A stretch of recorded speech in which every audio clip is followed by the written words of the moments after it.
Jaren, my wife and I play a game every time I buy a new toy, Yeah. and this game is called Prove It. And the way this game works is she'll see something that I've recently purchased and go, "Hey, is that something new? How much did you pay for that?" And I'll say, "No, I've had that for a very long time." And she'll say, "Are you sure?" And I'll say, "Well, prove it." Now, and initially, this game worked out very well, but as time has gone on, my wife has gotten much more savvy to my trickery. So it gets a lot harder when, say, a package shows up at my door and I open it up and there's an old 1985 toy in it. So like I'll be like, "Oh yeah, that's the new subscription service. It's called Retro Loot Box. It delivers old toys straight to your door."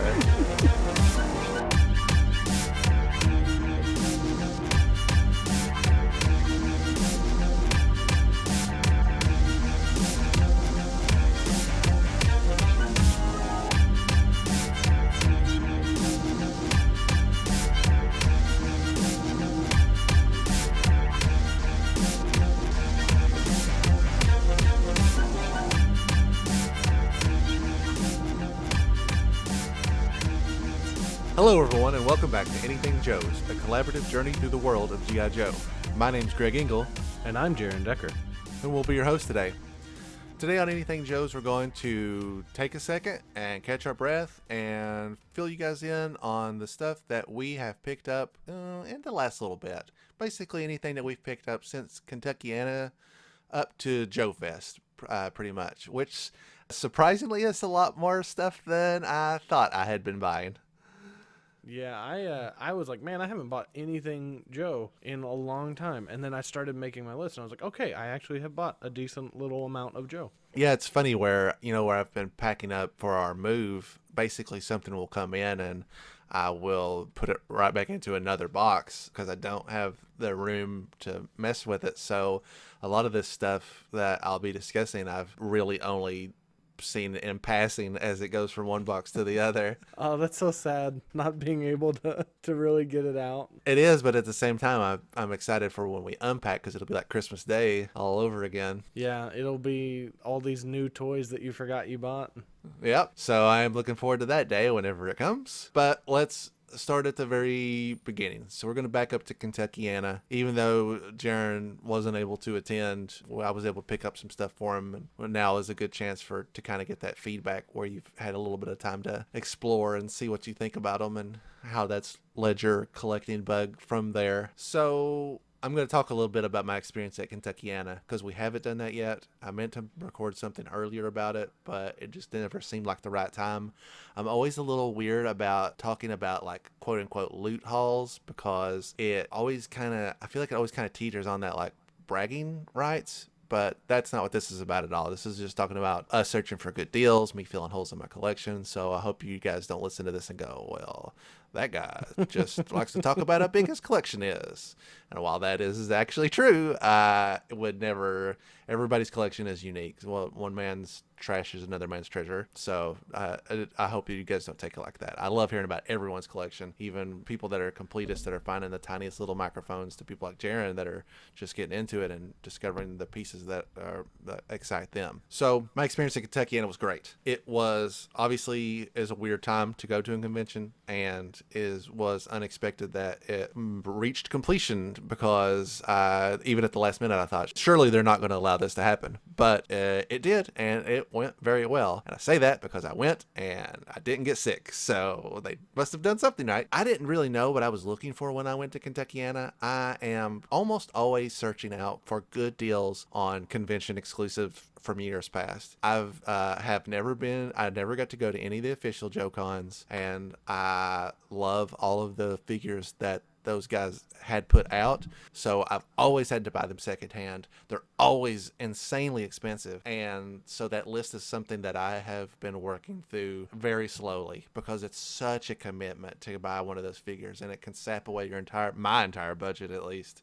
when I find something that I really want. But over the years, I've been very fortunate. I've gotten a lot of good deals on figures. Some of the later box sets didn't have as much interest as the earlier ones, so I was able to get them slightly more aggressively priced. But there's still a lot of holes in that collection and now that the modern line is essentially over, it's finally, I feel like, a good time to go back and kind of chip away at those missing pieces. And I got one of those this weekend, or that weekend, but I'm going to save that for last. So the first thing I did when I got to Kentuckiana was I wanted to look at the exclusives. There were 2 exclusives that I'm aware of. I'm sure there were more, but there were 2 that I had my eyes on right away. The first was from Sibling Rivalry Toys, which is a place that I don't, you know what, they have like no online presence at all, so I don't really know anything about them. The only thing I know is that when I went to Kentuckiana the year prior, they had 3 exclusives, and I bought all 3, and I was very happy with them. And those 3 exclusives there was an astronaut named Gus, which is the mascot of Kentuckiana. There was a Viper with a Stalker's old canoe, and I forget the third. But they were very well done. They're on card back. They're sealed on card. They had file cards made up. They have original art. And maybe this is just a phase, but I'm really into stuff like that right now. People making their own figures in small, 50, 60 pieces, however many it is, making their card art, put it on a card. I find that stuff to be really unique. And even though if the quality doesn't hold up on them, I still think that they're cool pieces to have in the collection. So over the last year or so, especially since I've started attending Kentuckiana, where they're literally right there in front of me, I've been trying to snatch them up if they're within reason. So they had 1 exclusive, but there were 2 variations on it. And the figure that they made was called the Mountain Viper, which is an awesome concept. It plays into the Appalachian theme of where we are at, and it's a real simple camo themed Viper. The one that I have doesn't seem to have a lot of paint touch-ups on it, but I guess the variant, which was sold out by the time the open to the public, I didn't even get to see. So I guess the early birds scooped them right up. They must have been either a really limited number or a really high demand. But I didn't let that deter me. I went ahead and bought the regular one anyway, and I like it. I like it a lot. And also, I have the unique privilege of having all of their exclusives to this point, because they had only done those 3 last year. They already had said that they were planning for the one that they were going to do next year, because it's on the back of the card art. It's well done. I am extremely impressed with the art that they produced for it, the quality of the card art that they made it on. The figure itself, I don't know. If I was going to buy anything, I feel like an army builder is the last thing you want to buy a custom of, because you're not going to be able to build an army. But the exclusiveness of it is what appealed to me, and it's a good display piece, so I liked it. The other exclusive that they had was from Roma Collect. Now, if I haven't talked about Roma Collectibles before and you're not familiar with them, these are always my go-to guys. I've bought from Roma Collectibles at multiple conventions. They always cut me a good deal. They always have great stock. A lot of the stuff that I picked up for Jaren that he was specifically looking for, I found there at the lowest price, bar none. And they had made an exclusive for the show that was a Alien spoof. And it's a Marauder Task Force built 2-pack, and it is kind of a play on the Star Brigade era of G.I. Joe, and they made a character called Ellen Ripley.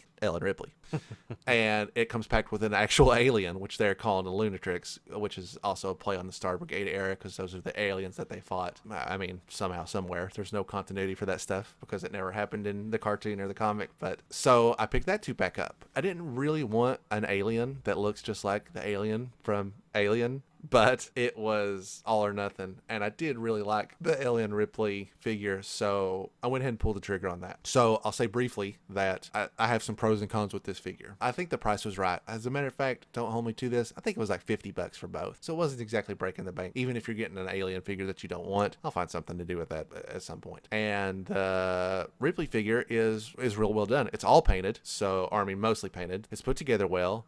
It looks good, and Roma always makes their collectibles they're on card, but the plastic slides off, so you can play with the figure or check it out and put it on display, and then you can put it right back on the card, which is a great idea. It is something I wish everybody did. The card art is not great, not the art specifically, but the quality that they print that stuff on seemed real low, kind of like when you are trying to print out a paper and you're almost out of color ink and you let it go anyway, and it comes out kind of janky janky.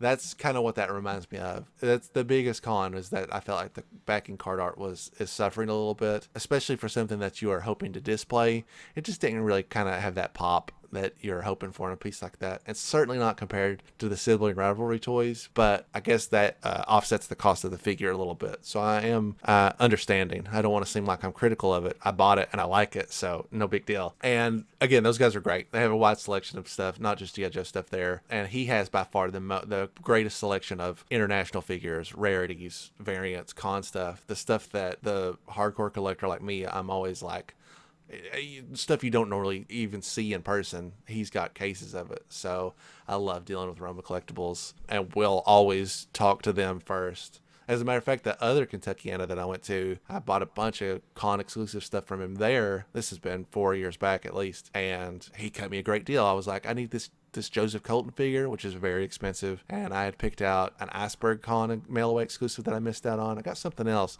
Anyway, he was just like, I threw out a number like, hey, can you knock off, I don't know, 20, 25 bucks? I'm not a very aggressive negotiator. And he was like, yeah, we can do that. Not even like a second thought. Love this guys. Anyway, done praising them. This is not sponsored by Roma Collectibles, but get at me, Roma Collectibles, because I totally thought advertising in there. All right, so I'm tired of talking already. So I'm going to segue into the other transaction that I had, which also involves Jaren. Jaren, do you remember what you had asked me to look for at Kentuckiana? I think the big things I wanted were a vamp. That was kind of like the key thing that I had wanted. And then a Cobra Commander and a Duke. I think those were and a bat. I really wanted a bat. Right. So almost every figure that you just named, I got from Roma Collectibles because they had them displayed well. They were marked down. I was already buying a bunch of stuff from him, so they gave me a good deal on it. But that vamp, I was a little bit more aggressive because I had seen a couple of vamps there.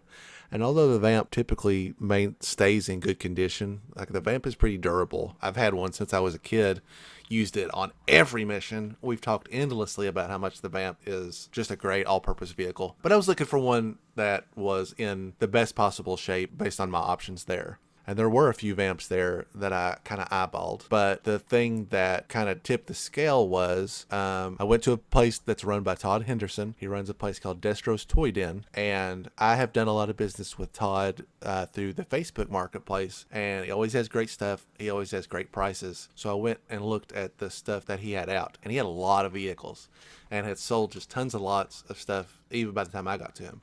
He had sold like these huge tubs of nothing but parts, basically, and a huge lot to somebody. So I was eyeballing his table, and he has a vamp that's complete. So I'm like, okay, well, this is a good start. I was like, let me see what else he's got. So I have also been going through a phase recently that is not normal for me, and that is that I have suddenly started buying vehicles. And I do collect vehicles. I don't want to undersell that, but it's very rare that I have actively pursuing vehicles.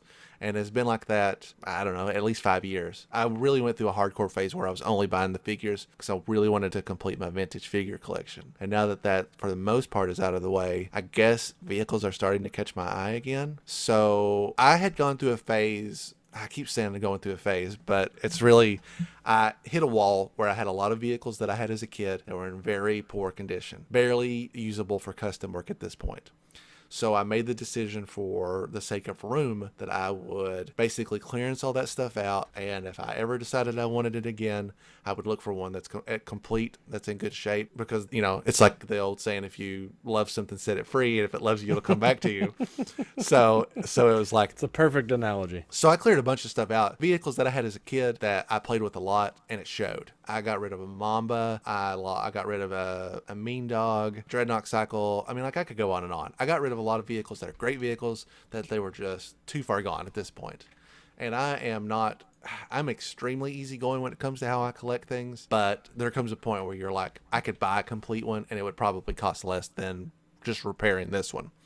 So I let all that stuff go. Don't regret it. Luckily, partially because I don't remember everything I let go, probably. It was the right thing to do. Anyway, so we've come full circle now, and I have finally reached that phase where I'm like, I really do I really would like to have some great vehicles again, specifically stuff that either I never had and I never got to play with, or stuff that has a nostalgia for me personally. Okay, so back to Destro's Toy Den. So I'm overlooking the stuff he has on the table. He's got some great stuff. Some stuff that I have never owned. A lot of stuff was catching my eye. But I was kind of looking for something that, first of all, wouldn't break the bank, because I had a lot of stuff that I wanted to look at, and also stuff that I could carry to my car by myself. He had a Triple T that caught my eye. Jaren, if you're not familiar with the Triple T, it's the vehicle that came with Sergeant Slaughter. That's like his go-to. And it's a small little, it's slightly smaller than the Vamp, just a little baby tank. It's a cute little tank. Yeah, and I'd never had it. When I had Sergeant Slaughter as a kid, I got him from the mail away catalog. So he came, they used to do that. You could get vehicle drivers by themselves for a greatly reduced price, obviously. And my grandmother would order just the figures. So I got a lot of figures back then and just didn't have their vehicle. So I was like, okay, well, this would be kind of cool to have, because obviously I have a Sergeant Slaughter. So I put that on my checklist. I will say that and this is no fault of Todd's, but the Triple T that I got, it has some damage to the front that I didn't see. It's almost like melted a little bit, but that's on me for not catching it, and still displays very well. So it's like when you take a profile shot and you make sure to turn, you always turn one specific way to make sure they get your good side. That's kind of how this Triple T is. You want to make sure it's right facing. The other thing that caught my eye was he had a Mean Dog. So I already mentioned that I got rid of a Mean Dog when I was a kid. I love the Mean Dog. It's just a cool vehicle. First of all, okay, so Jaren, I'm going to briefly explain the Mean Dog to you so you know what I'm talking about. All right, so the Mean Dog is one long vehicle. It breaks apart into 3 separate parts. It has this weird little part in the front that has 2 bizarre clown car wheels that come out behind it. It has the middle part that has this awesome missile rack on both sides of it, and then that gigantic gun. The sheer love I have for that gigantic gun that's in the back. It becomes stationary. It has little pods that fold out, and so it can just be like a stationary gun. I did not use it like that much at all, but as a single vehicle, I love it. Again, I can't understate how cool that gun is. And there's a great issue of the Marvel G.I. Joe run where they are in a Mean Dog and they're fighting. Anybody that's read the run knows what I'm talking about. It's got Wildcard on the cover. That's the driver, the Mean Dog. He's like got his fist in the air, and it's just a great issue, and the Mean Dog is featured very prominently, and I've always loved it since then. So anyway, long story short, bought that Mean Dog. So Todd cut me a deal, and I bought the Mean Dog as a Triple T, and I got the Vamp for Jaren, and I got a very good deal on all of it. He also is a great seller, a dude that I will visit many times, and a dude that I've probably done triple that business with him on Facebook. He always runs great auctions. I always get good deals on stuff. So I bought those 3 things. The Triple T came with the blueprints. He has his blueprints stored in like the comic book bags and boards to protect them, and that's something that you don't normally see, first of all, and is a great little thing to add to your collection if you can get it. And so this was like a bonus. So I got all of those things. After I bought those exclusives, that was the next thing I got. And I'm very happy with all of that stuff. And I know that you're happy with that Vamp as well, right? I am so happy. I love it. I've played with it probably more than anything in the last, since I've got it. Yeah, it's awesome. So as I was doing another round, I got stuck at Kentuckiana for a long time because the custom contest didn't get judged until later than I expected. So I must have done I was doing laps when I was completely broke and was ready to go. But I went back, and he had a mobile command center underneath the table that I caught my eye, and I asked him about it, and he was real cool. He brought it out and showed it to me. He said, I got this in a trade. It's not complete. It's got a broken piece on the front of it, but I know that I can take it back home and make it complete and sell it and do well. And so I was like, well, we were kind of negotiating, and I was trying to see how much he would want for a broken one, because if I could get it aggressively cheap, then I probably would take it. But basically the plastic was broken on it in a way that the entire shell of the mobile command center would be, broken forever. If you were going to replace this piece, you would be replacing the whole thing. So I was like, I appreciate your time, but I guess I don't think I'm going to go this way. And he was like, well, if you're out for one, you should go talk to these guys across the way from me, because I bought stuff from them earlier and they cut me a great deal. Okay. So I was like, all right, I'm going to do my final lap, and then I'm going to go talk to them. So my time at Kentuckiana is coming to a close, but I still had a little bit left kicking in my budget. So I went back to the Roma collectibles table. I'm looking at what they have. And I have been gunning for a General Mayhem modern figure for quite a while. It was like the not the number one thing, but I have been looking for one for a while, and I was ready to buy one there. And I knew if anybody would have it, it would be Roma. So I go to his table, I'm looking around, and I come right out and ask him if he's got it, because I've looked at basically everything he has on display. He says, no, I didn't bring a General Mayhem, but, it's something I normally carry. I just don't have one right now. So as we're discussing that, I look down and I notice that he does have a Metalhead version 4. So this Metalhead is from the same box set that General Mayhem is from, and I don't have basically any of these figures, or I have very few amount. But the theme of this box set is Tiger Force and Iron Grenadiers. And a lot of the modern figures I'm looking for, I don't want repaints. I want figures that have never been made in a modern scale. And that includes Metalhead. This was the only Metalhead figure that was made in modern scale. So I started talking to him about this, and this, he had a price listed on it. And I asked him if there was any wiggle room there, and like he always is, they're always very cool about it. He was like, yeah, I could probably do this much. And that hit my sweet spot. I was like, if I'm not going to get a General Mayhem, this is the next best thing. I'll take something home from the set. It's another great figure. Has a great head mold. So I got that. And that was like pretty much my big purchase of the day. And don't regret that. So, but I had just a little bit of money left. So I said, okay, before I go, I'm going to go back and I'm going to talk to this guy about the Mobile Command Center. So I go and check out the Mobile Command Center. The dude shows it to me. He's very cool. I don't remember the name of what they're called, unfortunately, but they were really nice. They had, I can't remember how much I think they had $100 on it. And I was like, he was showing me some stuff that it was missing. It's missing the slide. But for the most part, it's in very good condition, has a lot of stuff.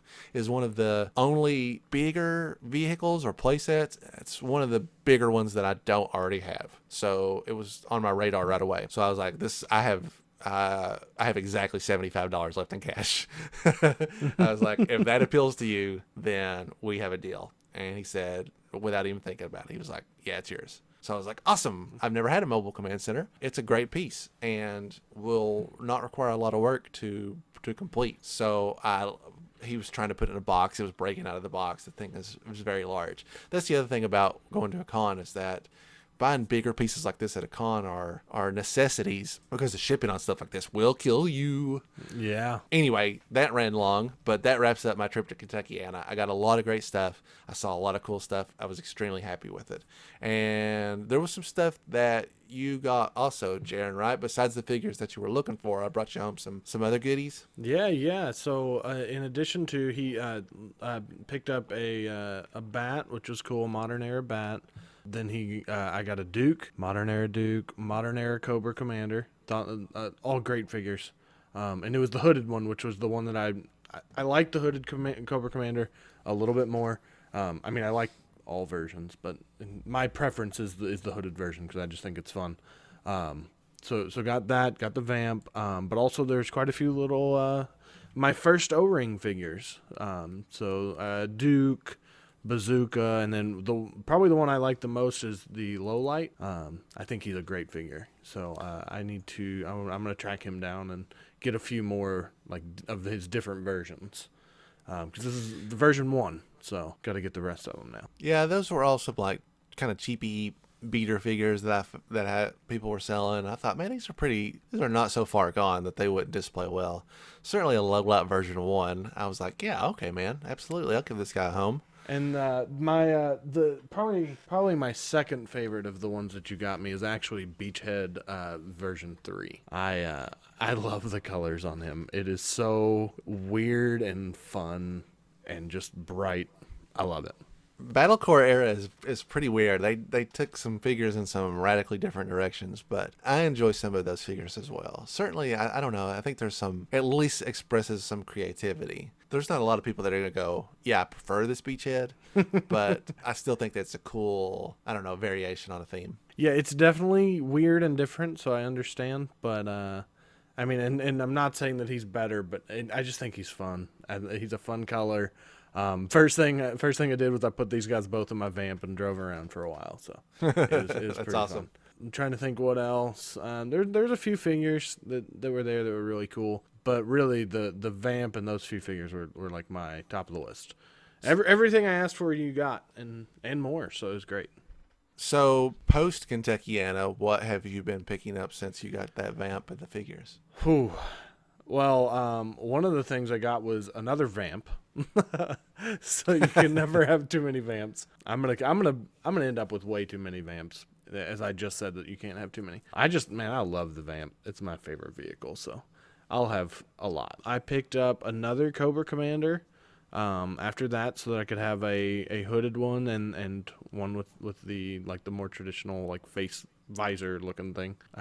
It was the all black one. I believe it's V26. Is that the Dollar Tree one that we were talking about? No, I had the Dollar Tree Shipwreck. Oh, that's right. I'm the one that I bought the Dollar Tree Cobra Commander. I forgot. I didn't know there was a Dollar Tree Cobra Commander. But yeah, so I picked up. I've really just been going through and looking on eBay listings, local people on like Facebook Marketplace, things like that, and just seeing, okay, what's out there. And the benefit of being in my position is that almost everything you find, you don't have. So if you find a good deal on something, you can pick it up, and it's a new piece to your collection. So I bought a tripwire. I got on a tripwire kick for some reason. I don't know what happened. But man, I love the character design. So I bought the original, bought the version 1, and then I went and got a version 5.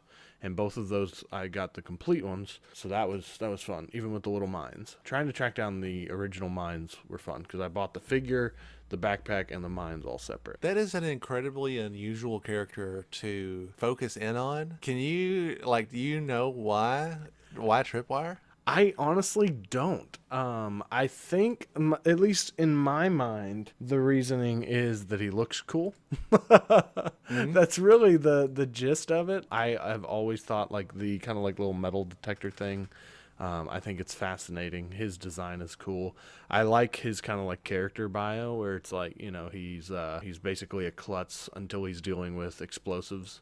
And then he's calm under pressure. So I just thought he was cool, and he's one of those figures that I don't see a lot at all, really. So I ended up really liking him, and I feel like, and it might be you rubbing off on me, because I know you always talk about some of the more obscure characters, or not even obscure, but the more minor characters. And so I found one, and I just gravitated towards him. I do actually currently have someone that I commissioned to do a 6-inch tripwire, and the progress pictures on that are looking great. That's amazing. I can only assume that that's probably a unique, like there probably is no other tripwire in the classified line being made right now.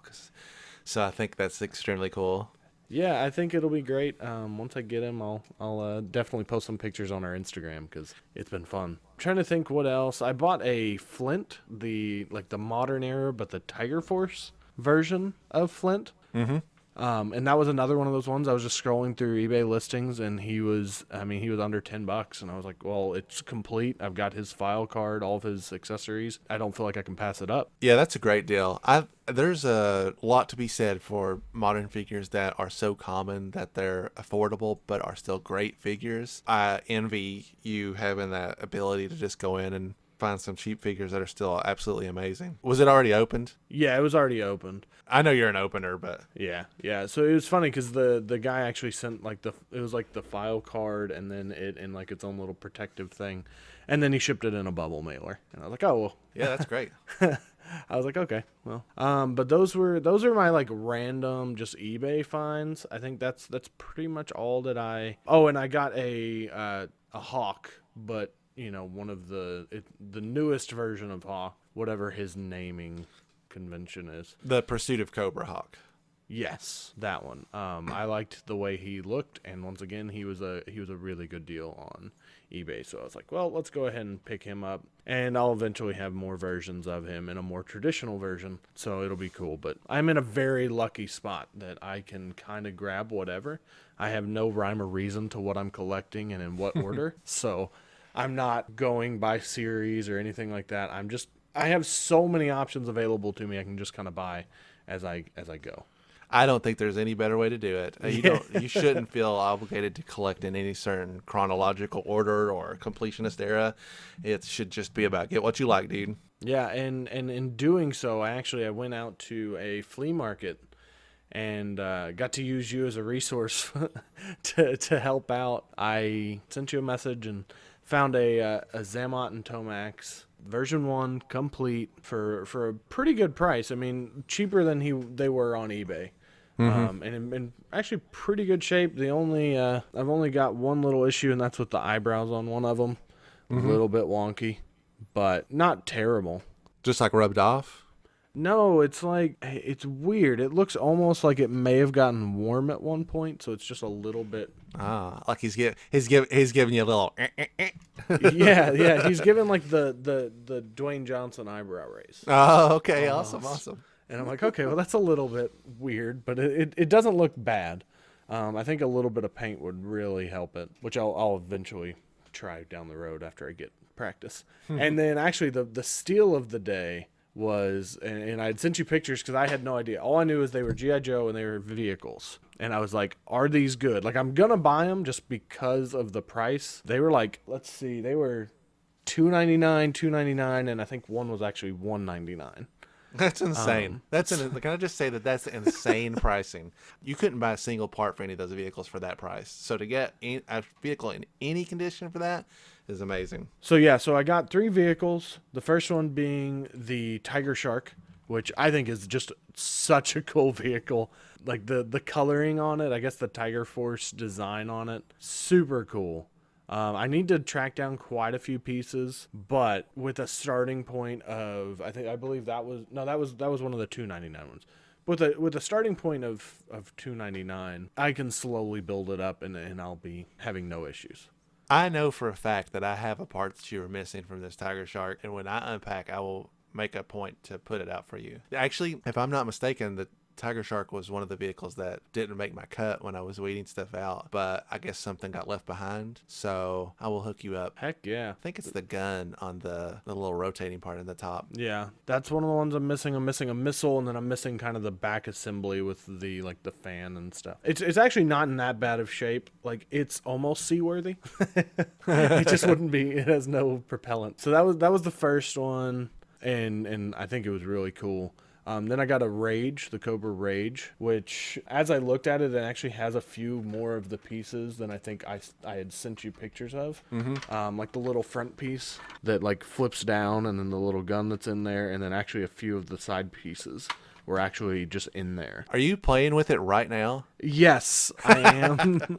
I'm like looking at it to see. That's wonderful. That one was also $299, which like I said, that was actually the one that gave it away. Was I saw the Cobra logo, and then as I looked, I saw the Tiger Shark had the G.I. Joe insignia on it. The thing is, the third one I never would have thought was G.I. Joe if it wasn't for the sticker and that it was sitting like with the other two. So I had the Tiger Shark, the Rage, and then the Arctic Blast. Oh, yeah. Which is a wild vehicle. It's out there. You know, it actually hasn't been that long since I bought an Arctic Blast. I got it this year for sure. Yeah, but that was the one that was $1.99. In fact, I still have one of the little stickers on it. The person who sold this, they really wanted to make sure you knew how cheap it was. There were at least probably 6 stickers on each of the vehicles saying what price they were. But to their credit, they didn't put it over any of the actual decals. That's good. So I couldn't be mad at them. So those were kind of those flea market finds that I had, and it really made me want to go and do some toy hunting. So we got to do that sometime. That's amazing. Those experiences are few and far between nowadays, where you luck into something in any condition that's not only a steal, but is just a find in the wild, basically. Yeah, I mean, most of the time there's people that go around and hunt that stuff down to make a profit, which I'm not saying is a bad thing. It's just, it makes it really hard for people to just luck into in the wild. Okay, so since you talked a little bit about some stuff you picked up on eBay, let me talk about some stuff that I picked up on eBay. Oh, boy. I have been working on completing my figure subscription service run, which is very expensive, but I'm very fortunate because, as we've discussed in an earlier episode, I opted into the FSS around the 4th wave. And from the 4th wave till the last wave, I got everything. There's a very, very final wave where they did some repaints of the Sonic fighters.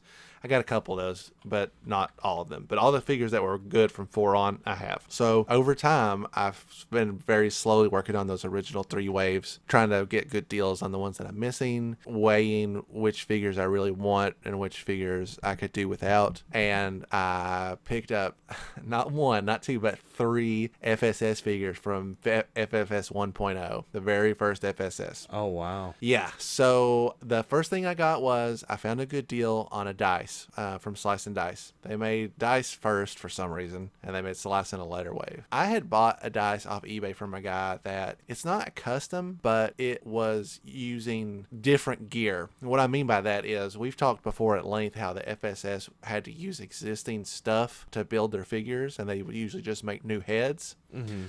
So this dude got a dice figure that had nothing, and then he looked online and said, okay, this is the web gear that they gave him. Who else came with this web gear? Got that figure and put that web gear on him. Then they did the same thing with his mask. They were like, okay, they reused this mask from this cheaper figure. I bought this mask and gave it to him. So this is a good idea, but there are a few problems with it. First problem is that both of the parts I just named, which are essential to building that figure, to making that figure look like who he is, are painted differently. So Dice is a primarily purple and black character, but this old use of his mask is silver. His web gear is all black, and in this version it's black with some gold trim. Anyway, I was okay with that, having that, because Dice is not a very cheap figure, but I found a pretty good price on a dice that was opened, didn't have all his weapons, but the figure itself was complete, meaning he had original mask, his web gear, and all his other stuff. So I was like, okay, the price is right enough for this that I'm going to pull the trigger and get him, and I did, and I'm very happy now. That is such a cool figure. I just pulled it up online, and it's such a cool looking figure. Yeah, it's a great, considering this was their first wave, there's some pretty good hits that came out pretty early out of the gate. So not only was I able to get that, I was also able to sell that custom on eBay using the same criteria. You know, full disclosure, this isn't the stuff it came with, but for all intents and purposes, it is. I mean, if somebody wanted to paint that mask purple, they could. And I listed it very cheaply. I listed it actually for what I paid for it. And it sold, so I recompensated a little bit of that value. So win-win for everybody. Nice. Except that started to fuel the engine. So so the next thing I did is I also found an okay deal on an FSS 1.0 Jinx figure, the Kim Arashikage. And this is a figure that I wanted a long time, but they have kind of trumped this figure since then. They put a Jinx figure out as a San Diego Comic-Con. She's in her original red outfit. They made a variant where she's unmasked and she's in her white gi. But I still really wanted this figure. This figure is a lot more like tactical battle. It looks like an undercover outfit. She has her blindfold that she wears, a nod to how she was training in the movie. She has these cool blades that she holds that like go up on her under like her forearms. It's an okay figure. It's probably the weakest of the 3, but it's still something I really wanted. And because it was opened, got an okay deal on it. So I was like, all right, I'm going to check that box. And then lastly, if you guys remember that I was on an episode of Talking Joe with Joe Slepsky, and he's been watching G.I. Joe Extreme, and I've been listening to those episodes. I've listened to this entire series, and I enjoy it tremendously. They made the enemy of the G.I. Joe Extreme team in FSS 1.0. His name is Iron Claw. I've wanted this figure for quite a while, but I've been fueled by covering these classic G.I. Joe Extreme episodes. So I found one. It's unopened, and it was priced, we'll say, reasonable. I paid what it's worth, basically. I didn't get a good deal on it, but it was unopened. It's something I've wanted for a long time, so I pulled the trigger on that as well, and it came in, and I love it. That's, again, I have a crazy weakness for characters that don't get a lot of spotlight. And in my mental Joe verse, when I'm writing stuff, I'm like, this is like a third. I mean, he's not part of Cobra. He runs his own faction of evildoers. I was like, how can I work him into my Joe verse as like another enemy force that is against Cobra and G.I. Joe? And what would that story look like? And I think I've also mentioned this as well, but I have a very weird thing about when I start thinking and writing stories in my head about characters, I need that figure. So when I get a figure like that, I look at them and I examine it, I read the file card, and then that helps me somehow develop the story. So anyway, I got that, and great. 3 FSS figures marked off the list. I'm actually very close to having all the FSS figures that I wanted which will be a pretty big win for me considering how valuable some of them are. While I was looking at those, I went down another rabbit hole. And I think that I have talked a little bit about Fun School's use of G.I. Joe in the past, but as a quick recap, Jaren, and this is in a very abridged version, but basically G.I. Joe sold their molds off, or they allowed them to be used internationally, and they rebranded G.I. Joe as an international hero, and they put out these, I don't want to say subpar because that seems harsh, but the quality of these international G.I. Joe figures is definitely lesser than the originals. The paints are different on them. Plastic's slightly inferior. The card backs are really, really weak. Like they don't hold up well at all. They're like real flimsy paper. But they're still a really cool piece of the G.I. Joe mythology. And certainly for people that collected it internationally, this is the stuff they actually grew up with and played with. So I found this guy that was selling some Russian Fun School figures, and they were unopened. And most Fun School stuff, especially if it's not a substantial variation, is pretty reasonably priced. So I've got my eye on a Quick Kick and a Mainframe. Now these figures basically are exactly the same. The paint is only slightly different. You could tell them apart if you put them side by side, but they're the same figure. They come with the same accessories. But I cannot afford an open Quick Kick figure or an open Mainframe figure from the US. So I was like, this is a cool way to have something unique in my collection because it's all in Russian in the back. Mm-hmm. 2, it's a great way to display card art for figures that I like a lot. And that's it. There's just those 2 things. That was enough for me to pull the trigger.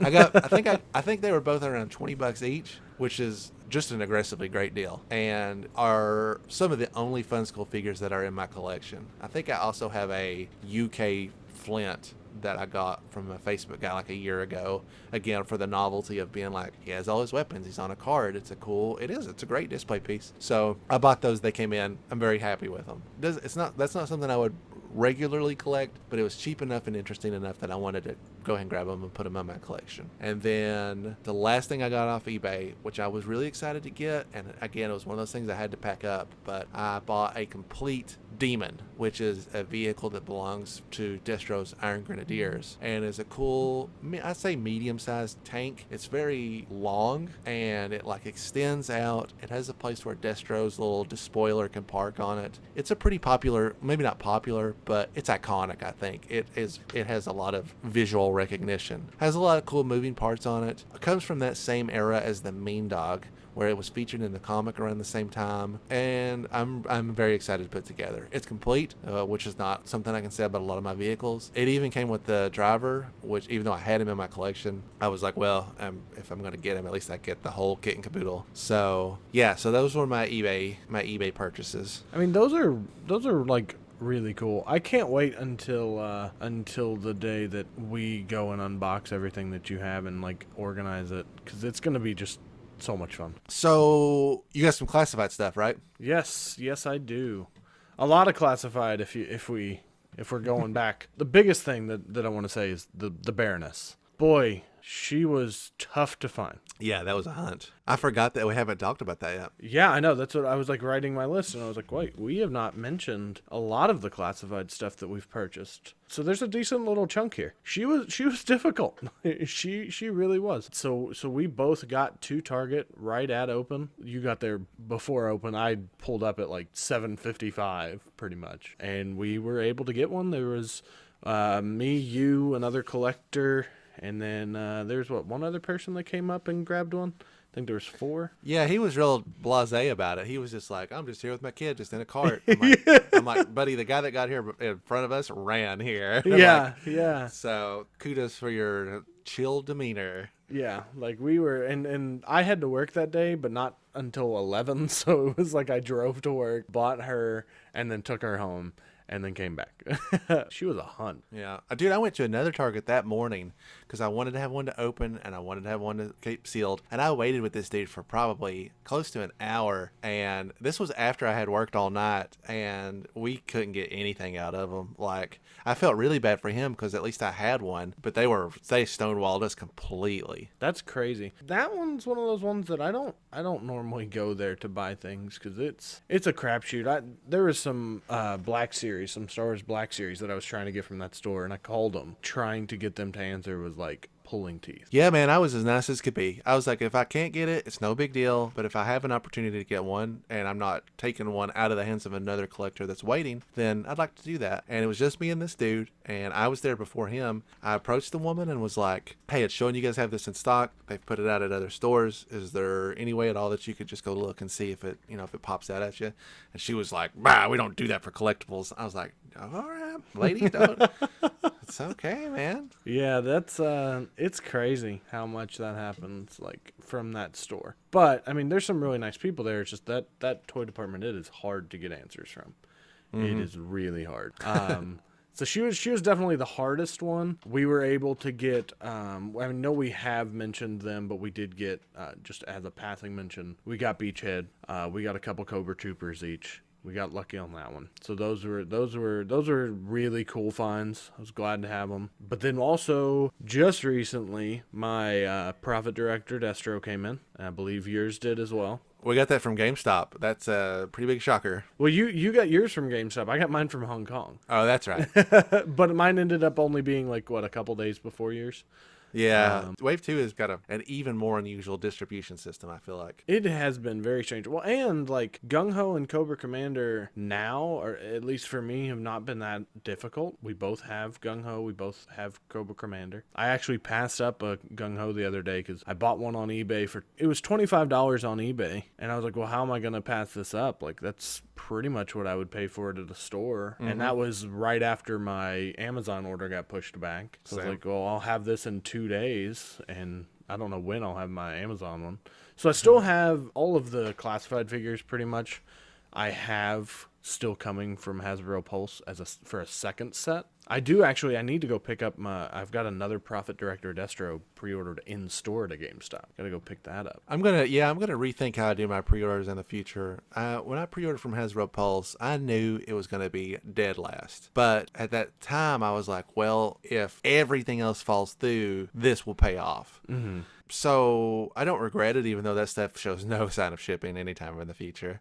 But as far as for example, what if I go into a GameStop and I pre-order 5 Red Ninjas? I'm wondering what the likelihood of fulfillment is on that. Yeah, see, I've actually got 2 Red Ninjas at one store and a Red Ninja at another store. So we'll see. So yeah, I'm gonna say if that pays off, I'm gonna move them up the queue in terms of retailers that I interact with. Yeah, so I mean, we both have pre-ordered way too many things at GameStop in our past. It's one of those things that I did not, I knew they did it, but I didn't know how good they were going to be, and I've been actually really impressed with it. I've gotten calls every time a pre-orders come in. I've had stuff shipped directly in my house. They've been pretty good about it. So they'll probably go into the okay, I'm going to try these guys and see if I get them early, and I'll also pre-order with Hasbro Pulse. Just because I feel like if everywhere gets canceled, Hasbro Pulse should, in theory, be the last one. They should at least have it. Mm-hmm. Granted, that might be faulty thinking, but so from now on, if I get the chance, I will I will try at the usual suspects, the Big Bad, the Dork Side, places like that. I'll try that first, then GameStop, and then I'll do Pulse last, just because it seems like they stay up a little bit longer normally. Yeah. And it might be because other people feel the same way as I do. Okay, well, let's try everywhere else first. I'm sure, they're going to be the last. And I get it that they're, technically another retailer. They're not, but they still are Hasbro. You would think it would be a little bit better. I mean, dude, there's all this week I've seen tons and tons of reports about Wave 2 showing up at Walgreens. Yeah. I've stopped at a few. I've stopped at 2 different Walgreens this week. So just because I have not got a Red Ninja yet. He was the one from this wave that I wanted the most, I think, and I'm still waiting on him. Pretty elusive. I'll have at least 3 from GameStop. I have 1 coming from Hasbro Pulse. So I'll eventually have 4 as long as nothing happens and changes. And then the Cobra Commander, the regular version, finally got my cancel notification from Network. Yay! Thank the Lord. Got that. That whole situation was just a crapshoot. I know that people are complaining about the Cobra Island, but I think people are giving Network and Hasbro too much of a pass. I get that people were angry and upset about the fulfillment of the Cobra Island wave, but the Network was just, it's ridiculous. It was supposed to be, there's all these different things being told, and then it's the Regal, it's not the Regal, and then, at least it'll be the very first. You'll be the very first people to get it. I still had not received anything when I finally got my cancellation. There was no notice of when it was coming. I haven't seen anything. I haven't paid attention to if anyone kept their pre-order. I know some people have said, oh, well, it's going to be, signed by this person, or it's going to, be this or that. Honestly, there's nothing they could have done at that point to salvage that for me. I will never deal with them again. Yeah, they'll be out of business in like a month anyway. Hopefully. So I did some Facebook shopping recently also. Belong to a lot of G.I. Joe Facebook group, but none more charming than our own. Please check us out at Anything Joe's on Facebook.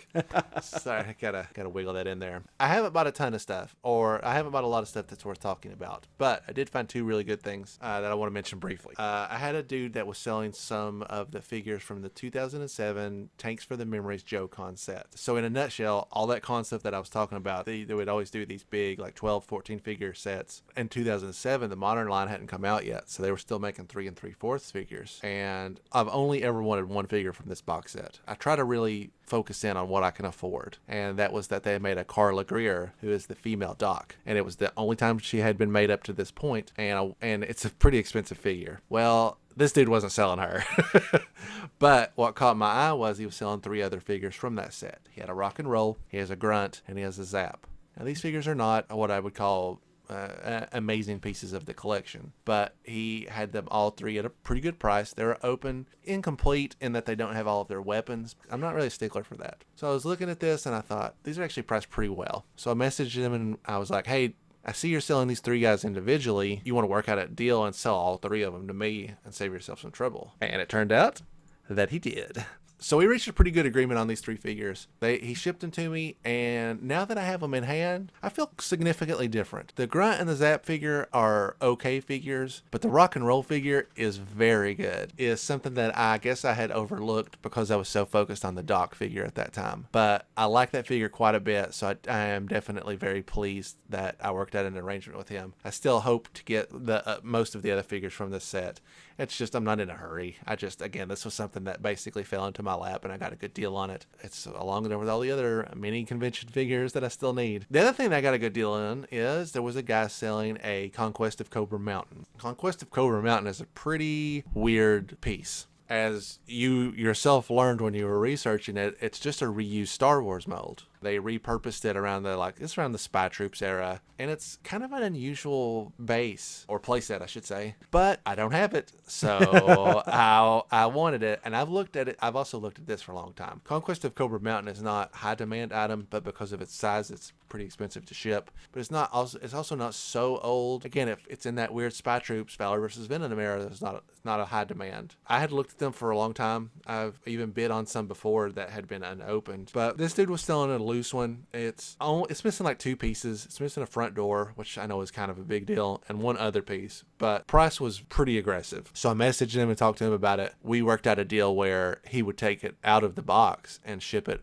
much cheaper. I was agreeable with that. So we reached an agreement where he'd ship it to me. I'd save some money on shipping, and I got a pretty good deal on it. Again, I know it's very odd to look at, but there's still something about it. I don't know why I missed it when it came out, because I was definitely collecting during this time. Maybe I just wasn't near a large enough retailer that carried it, but I still think it will display well, at least from the front. I don't know. I'll make it work somehow. Yeah. That's another bigger piece that I had been hunting for a while. And I do mean bigger in terms of size, not demand. Something that I'm always kind of perusing the listings on. So I was happy to pull the trigger on that. I'm sure I'll be able to find those missing pieces very easily and cheaply, and I'll complete it. And maybe someday it'll be able to go on display. If there's one thing that I know about you, Greg, is that if it comes to G.I. Joe, you will do it. I am hoping to reach a point where I'll actually have the space in my house to spread things out. And I'm going to really look at what's complete and what's incomplete and determine how much I want to buckle down and complete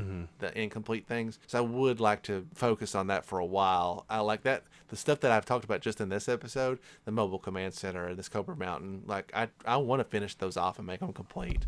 Maybe do some restoration on them. Like I can see me getting into that. That Mobile Command Center is amazing. I love it. I've never had one, so I'm very like enamored with it. It's too big to pack up right now. Aw. So it's actually out. It's not practical, but it's on my USS flag because that's the only like stable table space I have in this room right now. But yeah, I like it a lot. Its mobile bases are very. I don't want to go down this rabbit hole, but they've made a couple bases like this where they're like supposed to be on the go bases, and the concept of that is lost on me, but the beauty of the vehicle is not. They did, when the first G.I. Joe movie came out, they made a pit that was basically the same idea. It's a big rolling headquarters, and it opens up, and there's all this stuff coming in. I'll never forget that when I got this pit and put it together, it has little cardboard accessories that you can kind of like complement it with, and it has a ping pong table that you can put together. I was like, there's a lot going on here. Yeah. But the idea that this gigantic fortress is just rolling around somewhere looking for Cobra, we're not going to stand out in this thing. Seems very silly, but again, that's not going to stop me from getting it. The Mobile Command Center has a lot of cool stuff going on, regardless of how hard it would be to work into an actual story mission. So I only have 2 things to talk about, and since we're running long, I'll keep it brief. I did forget to mention on my Facebook transactions that I met a gentleman named Stephen Boyd, who makes these diorama sets out of Canada. If you are listening to the audio on this and you want to hop over to the YouTube page later on, I'll include the trailers that he showed me that sold me on them. But they're really delightful cardboard printed bases for 3 3/4 figures. He'll fight for freedom wherever there's trouble. G.I. Joe is there. G.I. Joe. Cam's in trouble, Doc. I need help. Back that vamp into the bay. This is it, the Chaplain's Assistant Motor Pool playset. On the outside, it looks like an average military barracks, but on the inside, it's a top-secret storage and maintenance bay that holds up to 6 G.I. Joe or Cobra vehicles. There's my tracker. There's some random dude. You can turn the dirt to concrete in seconds. The Chaplain's Assistant Motor Pool is a fan project and available for a limited time. This playset requires assembly and does not come with vehicles or figures. Yo, Joe! He made an Arbco storage, like a little Cobra undercover, and he also made a motor pool. There's elegance in the simplicity of what he has done.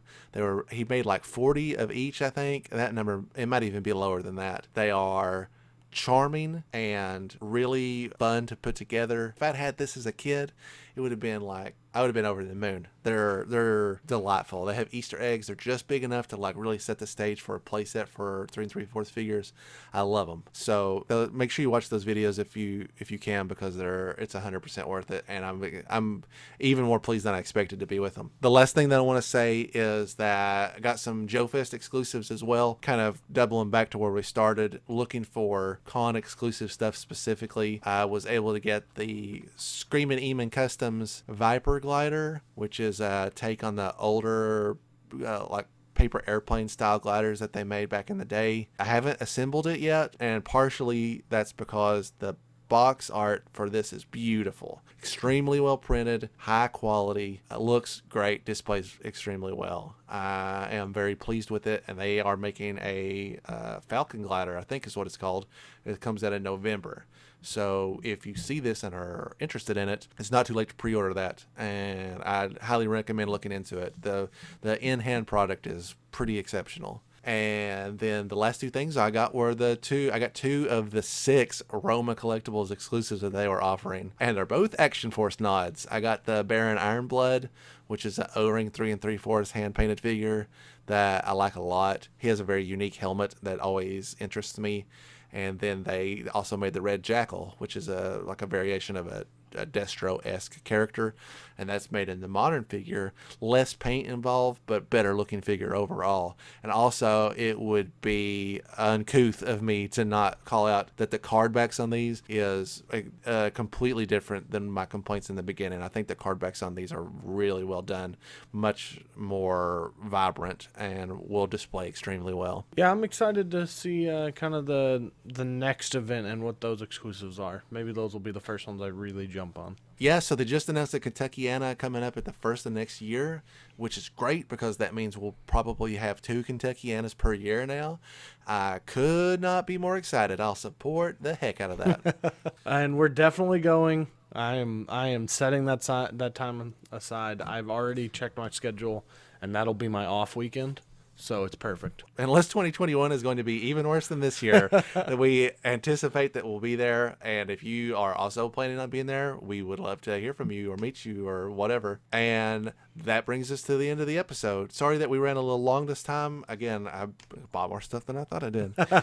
We would love to hear feedback from you on how you feel about this type of episode works, what interests you in this format, if you enjoy hearing how we are collecting individually and how we acquire those. If you would like to hear more about my delightful negotiation skills, you can leave a comment on any of our YouTube videos. You can email us directly at anythingjoespodcast@gmail.com. You can also find us on Facebook at Anything Joe's Pod. Or Twitter and Instagram. We're also Anything Joe's Pod. Please reach out to us. We would love to have you. We would especially love to have you join our Facebook community where we're trying to grow the discussion around the G.I. Joe universe. And that's going to do it for us today. Thanks so much for listening. And remember, anything's open for discussion here on Anything Joe's.